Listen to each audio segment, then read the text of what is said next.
Good afternoon, everyone. I'm Zach Myers with Center for Dairy Excellence. Thank you for taking the time today to join our Protection Your Profits webinar. If you have questions, as usual, you can type them in the chat box by clicking on the chat box icon at the bottom of your screen or top of your screen and type in your questions. I'll monitor the chat box and try to answer those questions as I'm able to. My goal today, as every month, is to provide an overview of current dairy markets and to review risk management opportunities. This is all public information, and while I may express some opinions, these are not recommendations. With that, we'll move on into the agenda, current markets, exports, then we'll go into risk management with the dairy margin coverage and dairy revenue protection reviews. At 19.02 billion pounds, U.S. milk production was up about 1.6% compared to August 2021. U.S. cow numbers were down year over year for the 11th month in a row to 9.427 million head, but this is 8,000 head more than July 2022 revised numbers. Milk production per cow was up 1.7% at 2,018 pounds. For the month of August compared to last year, this is equivalent to about 74.8 pounds per lactating cow per day, or about 1.3 pounds per day more than last year. PA cow numbers continued to trend down year over year. They're down about 7,000 cows from last year, but this was the first time since February 2020 that the herd size increased month over month, jumping 1,000 head since July.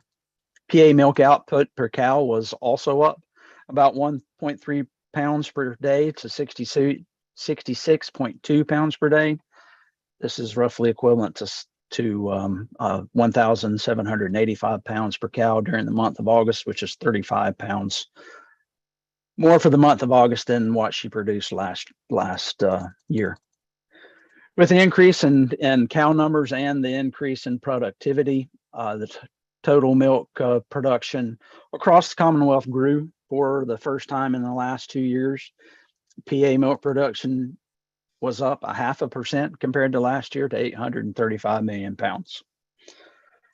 266,100 dairy cows went to beef markets across the country during August, which represents about a 2% year-over-year increase.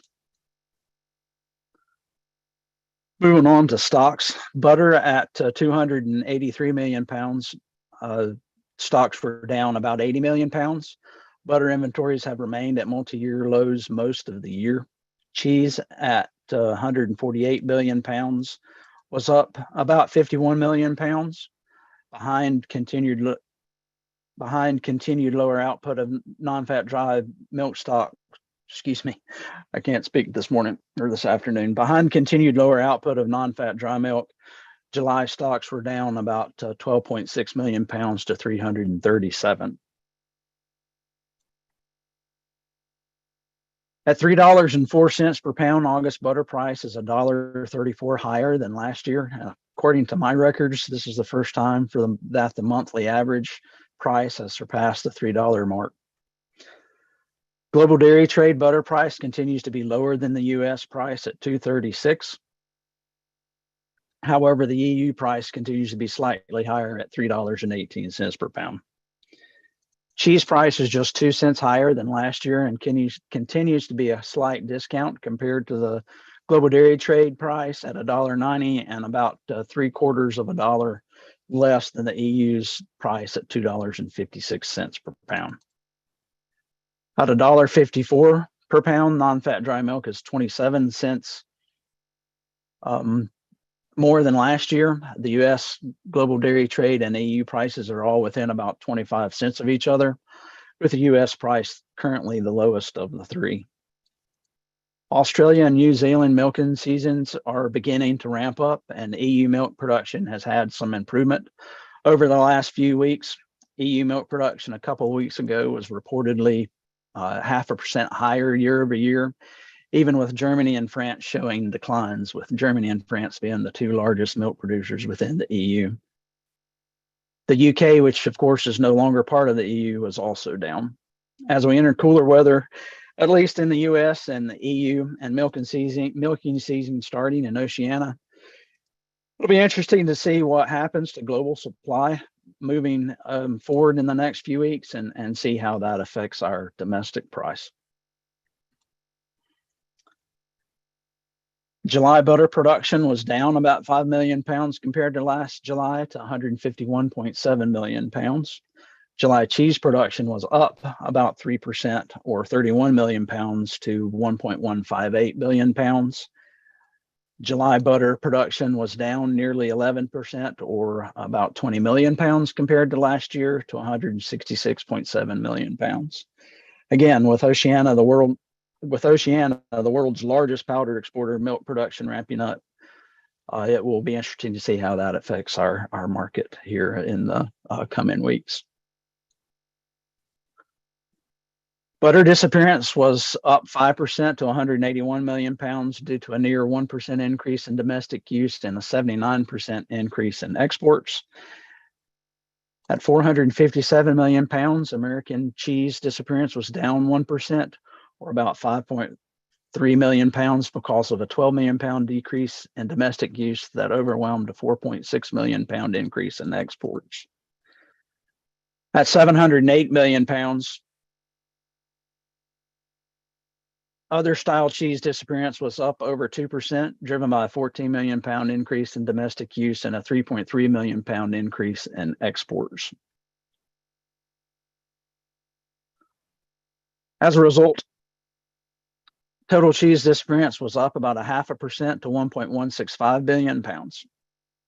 Milk powder disappearance was down 17%, or about 42 million pounds, thanks to a 26 million pound decrease in domestic use, compounded by a 15 million pound decrease in exports.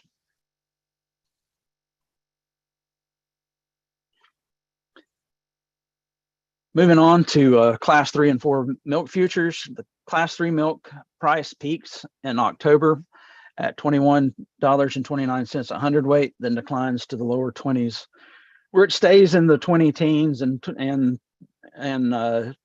mid 20s by the end of the year through next summer. The class 3 milk currently averages $2.86 more than the 5-year rolling average of $17.45. Class 4 milk price peaks this month at $24.55 a hundredweight and steadily declines into the mid 21s to 21.20 range by spring of next year and through the summer. The class 4 12-month average currently averages about $5.94 more than the 5-year rolling average of $16.31. So moving on to exports. Over 203,000 metric tons of milk solids equivalent to dairy products were exported during the month of July. This is up 5% year over year. Cheese, whey, and lactose gains helped to offset non-fat dry milk and skim milk powder declines. Exports of powders declined in the major markets of China, Middle East, and North Africa, and Mexico, in addition to continued lack of supply. July exports were estimated at about $831 million. This is up 25% year over year, and it keeps with the volume and value increases, we continue to be on track to set new volume and value records this year if no drastic changes happen in the export market. So now moving on to risk management. The July margin was announced, DMC margin was announced as $9.92 a hundredweight. Of course, this does not trigger an indemnity at any of the margin coverages. Feed cost was a record high, $15.78 per hundredweight during the month of July, with a U.S. all milk price of $25.70 a hundredweight. The August margin will be available Friday, September the 30th. I've asked the state FSA office and a contact within National Milk to see if there's any indication as to when DMC enrollment for 2023 will begin. And at this time, there's no information available as to when enrollment will begin for the final program year of the 2018 Farm Bill DMC cycle. As Farm Bill 2023 discussions begin, there is industry effort to, of course, keep the DMC program in place in the next Farm Bill, as well as allow producers to update their production history to current amounts, or at the very least, make supplemental DMC coverage more impermanent. So if you'll remember, supplemental coverage went into effect based on 2020, and the supplemental DMC allows for additional production history coverage based on the difference between 75% of the difference between 2019 actual production and current production history. The online decision tool, for some reason, has not been updated since August 25th. I don't know. I've been in contact with the folks that manage that, and they're having some issues with that tool. And I think they're probably waiting to make major updates until they start to put in actual projections for 2023. So I think as soon as they have that up, it'll be back up and running. However, the graph here, some of the graphs they post continue to be updated regularly. So this graph shows that this was, if you'll notice the date, if you looked at the slide deck, this updated overnight. So rather than go with the 9/19 update, I put in the current update, which is based off of yesterday's closing prices. Although there's no numbers reported, this graph indicates that the DMC margin will drop below the maximum 950 margin coverage in August and September, with a possible above max margin in October, then dropping back below 950 in November and December, and then continuing under that max margin for the first 7 months of 2023. And of course, this is because of continued high feed prices and declining milk prices. So this is another graph that I decided to include this month. Have you noticed the circle? Well, if you'd looked at this graph a couple of months ago, the red lines were all down here, probably closer to zero, with the recent decline in milk price and again, a continued increased feed price. It's now showing that for the 2022 program year, there's an 80% probability that the program will provide a net benefit, which is significant considering that there was no projected payments at all during the enrollment period. So I guess we'll see. On Friday whether or not what happened in August, and see what that's supposed to be the lowest margin of the year based on current market. So we'll see what happens here towards the end of the month and what that means for the DMC program. So moving on to dairy revenue protection, the DRP prices shown here are based on September 27th closing prices yesterday. DRP sales closed on September 15th for the fourth quarter of 2022. The sales period moved to, as of then, the sales period moved from Q1 2023 to the first quarter 2024, and this runs from now through December 15th, 2022. 100% Class 3, 95% price protected floors can be set from a low of $17.97 in the first quarter of 2024 to a high of $19.24 in the third quarter of 2023 for an average price of 58 cents per hundredweight. On the Class 4 side, floors can be set for a minimum or low of $19.38 per hundredweight in the fourth quarter of 2023 up to $20.59 in the first quarter of 2023 for an average cost of 68 cents per hundredweight. So as I've mentioned before, volatility drives the premium costs, and with more volatility currently in the Class 4 market side of the market, these premiums are more expensive than the Class 3. And as you can see, there's nothing available for a Q of the first quarter of 2024. So apparently there's not enough trading happening in that quarter to establish baseline Class 4 prices yet. So as of yesterday, there were still policies not available for that quarter. So just a few statistics while we wrap up here on how much milk has been put into the covered by the revenue protection program. 9.6 billion pounds are currently covered in 1,185 policies. This is 5 billion more pounds of milk covered than what was this time last month, and about 586 more policies sold since last month. And of course, since we're still in the first quarter of the 2023 DRP crop year, no policies have been indemnified.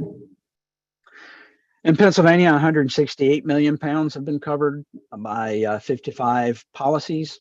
This is 57 million more pounds than last month and 23 more policies than last month. So with that, the next Protecting Your Profits webinar will be October 26th at 12 p.m. And I look forward to you participating again there. And if there's any questions, I'll be happy to answer them now. If you want to unmute yourself and ask questions, please do so. I'm not seeing anything in the chat, so thank you again for joining me today, and I will look forward to talking with you again next month.